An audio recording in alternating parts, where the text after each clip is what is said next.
From Daily Forex, this is Chris taking a look at the euro. The euro initially rallied a bit during the early hours on Thursday against the US dollar in what will have to be considered to be light holiday trading.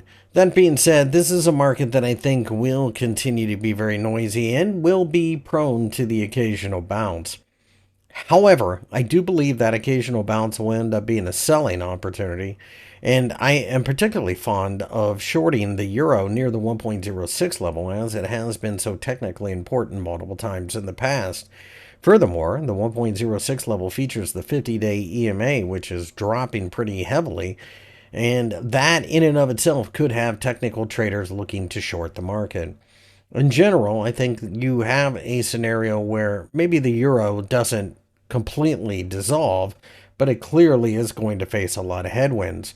We've recently had no confidence in the German or French governments. There is a huge problem with political upheavals in the European Union right now with the immigration problems. And of course, there's a hot war in Ukraine. While not expanding in Europe, it certainly seems like the European leaders and the Russian leaders could be convinced to go after each other. So, all of this and the fact that the European Union economy is slowing down really adds up for a weaker euro.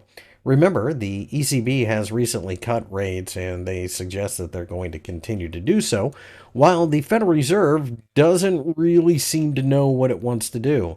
More importantly, and this is something most retail traders don't pay attention to, is that the 10-year yield in America is up 100 basis points, one full percentage point, uh, instead of down as the Federal Reserve cut by 100 basis points. So, in other words, interest rates in America are a percent higher than they were in September, despite the fact that the Federal Reserve has cut interest rates by 1%. Remember, it's the bond market that sets this, not the Federal Reserve. My name is Christopher Lewis. If you enjoyed the video, give me a thumbs up and make sure to subscribe to the Daily Forex YouTube channel for more analysis.